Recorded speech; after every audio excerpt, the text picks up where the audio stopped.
A Comissão Nacional da Verdade, embora no Brasil, se compararmos com outros países que passaram por regimes repressivos autoritários, ela foi formada tardiamente.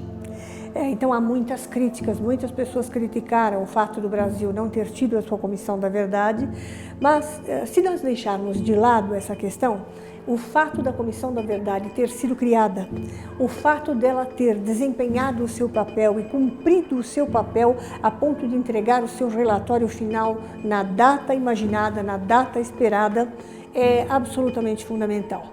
Uma coisa que as pessoas às vezes não conhecem, não entendem muito bem, é que a Comissão da Verdade, ela chamou todas as pessoas que pudessem estar tanto envolvidas com a própria luta armada, como pessoas que eram os torturadores, aqueles que faziam o serviço sujo para o regime militar. Eu tive uma experiência de estar um dia na Comissão da Verdade e nesse dia eu assisto um depoimento de um torturador notório e esse torturador notório um pouco me assustou, vamos dizer assim. Era um velhinho, veio com o seu filho, talvez para se sentir um pouco mais forte, menos temeroso, vamos dizer assim, e a todas as perguntas que a Comissão da Verdade fazia a ele respondia sistematicamente de forma negativa. E com digamos assim, um sotaque paulista, mas da Moca, ele dizia: mas eu? DOI-CODE? Não tive nada para ver com o DOI-CODE. Mas como eu? Eu não tenho nada com isso. Se as pessoas faziam, não fiquei sabendo, né? Então, esta é a lembrança que eu tenho de uma participação específica na Comissão da Verdade. Mas, mesmo assim, convém a gente lembrar que foi a Comissão da Verdade, por exemplo, que permitiu esclarecer, só para ficar num pedacinho, um caso célebre, que é o caso do deputado Rubens Paiva, que desaparece em 1971, cuja família teve os seus bens completamente, ele era um homem rico, ele era um deputado, ele teve todos os seus bens completamente bloqueados até o momento em que as coisas foram estabelecidas e ele foi dado como definitivamente morto. Como o corpo nunca foi encontrado, na realidade, esta família pôde ter paz a partir do momento em que a Comissão da Verdade conseguiu puxar esse caso, puxar esse fio.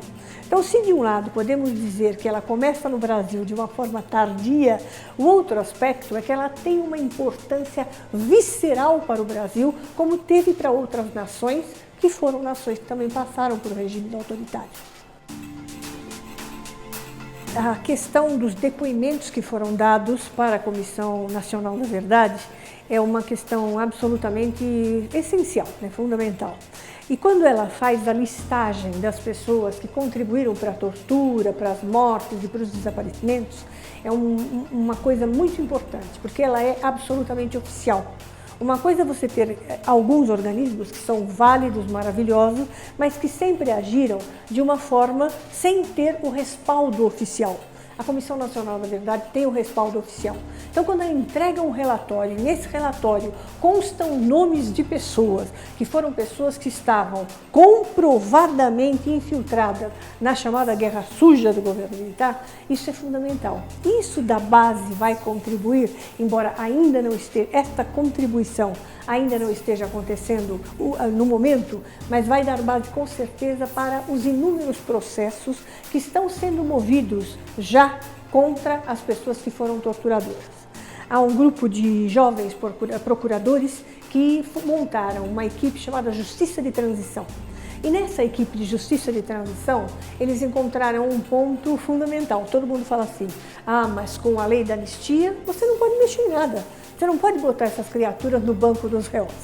Eles encontraram uma solução para isso. Eles encontraram uma brecha nessa legislação e a brecha é observar. Bom, se o indivíduo desapareceu e até o momento não foi encontrado, quando ele desapareceu, ele estava sob a guarda do Estado, isto figura como crime continuado, ou seja, está sequestrado até hoje, não se tem restos mortais. Consequentemente, ultrapassa a linhagem da própria anistia, que vai até 1979. Então, por conta dessa brecha na lei, estes jovens procuradores hoje mantêm mais de 100 processos que tramitam na justiça, com muitas resistências dos militares ainda, mas que tramitam na justiça e que não tenho dúvida alguma, eles vão dar um respaldo a uma punição.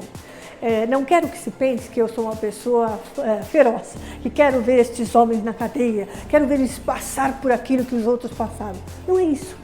Apenas é importante a gente pensar, quando é que nós podemos virar a página finalmente? Nós só podemos virar a página finalmente desse episódio desastroso que foi o regime militar a partir do momento em que nós acertarmos as contas com a história. Então, quem cometeu crimes precisa ser julgado. E é neste momento em que nós estamos e tem vinculação, sim, e força com a Comissão Nacional da Verdade. Eu acredito que desde 1995 estamos fazendo uma contagem, né? Estamos tentando incluir cada vez mais para tentar abarcar exatamente quais todos aqueles que foram alvos de perseguição, repressão, morte, tortura, desaparecimento. Agora, a cada tempo que isto acontece, nós vamos observando que há uma atualização, ou seja, o número aumenta um pouco. Então, se começamos em 1995 e depois, por intervenção do ex-ministro Nilmário Miranda, surgiu uma outra publicação que também mostrava o número de mortos e desaparecidos e já era um pouco superior à de 1995, eu acho que a última das publicações é uma de 2007, ou seja, a publicação que fala sobre o direito à memória e à verdade. Mas mesmo esta de 2007, que é a mais completa que temos atualmente, acredita-se que foi muito bem fundamentada, ela tem ainda algumas restrições. Então, se pensarmos, por exemplo, em situações como de camponeses, indígenas, nós vamos ver que isso não está suficientemente documentado ainda. Mas a boa notícia, existe um grupo que trabalha especificamente com a questão dos indígenas.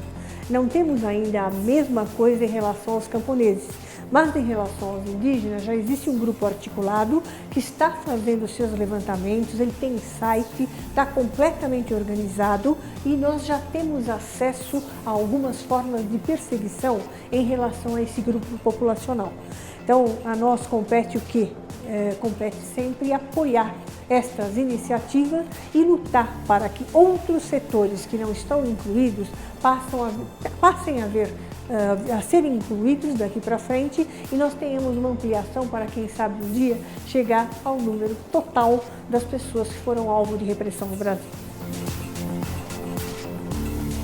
Desde 1995 começam a surgir leis a respeito dos direitos de reparação. E essas leis do direito de reparação, elas foram sendo sucessivamente ampliadas, modificadas com o passar do tempo. De modo que nós vamos ter um processo de desenvolvimento dessas leis de forma a poder abarcar a maior quantidade de pessoas, né? Eu acredito que este número vai tender a crescer, não há dúvida nenhuma, e que com o passar do tempo a gente chegue talvez a uma resposta um pouco mais positiva. Quanto a isso em relação às pessoas, foi agendado, existem pessoas que aceitam, existem pessoas que criticam esta questão da indenização. Deve-se pagar indenização, há indenização possível para um caso como esse, então as opiniões são as mais variadas possível.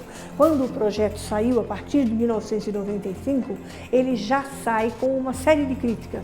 Obviamente, críticas muito à direita, mas algumas críticas de pessoas que ficam espantadas. Para que mexer nisso? Ou pessoas que não tinham conhecimento do que estava acontecendo, isso cai como uma bomba. Pagar essas pessoas para quê? Se elas, na realidade, queriam tomar o poder pelas armas, né? Então, na realidade, essa questão da reparação, na minha muito modesta concepção, ela é uma questão absolutamente necessária. Não que eu ache que se vá reparar, ou que exista a possibilidade de reparar uma situação de perda, morte, de desaparecimento gravíssimo, o mais grave de todos os crimes, a família não tem paz. da tortura, da prisão, do processo a que essas pessoas foram submetidas. Então, nada disso que aconteceu pode ser reparado ou tem reparação possível. Mas acredito que é um avanço imenso da lei você ter essa política de reparação. Venham as críticas de onde vieram.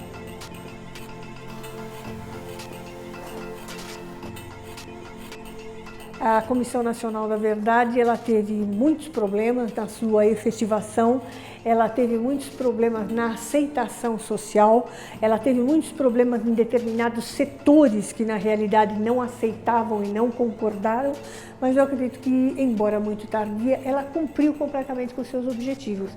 Quando não fosse por mais nada, mexeu em alguns casos, solucionou alguns casos que deram paz para determinadas famílias. Então, se não fosse por mais nada, se um caso houvesse sido solucionado, ela já teria cumprido a sua missão.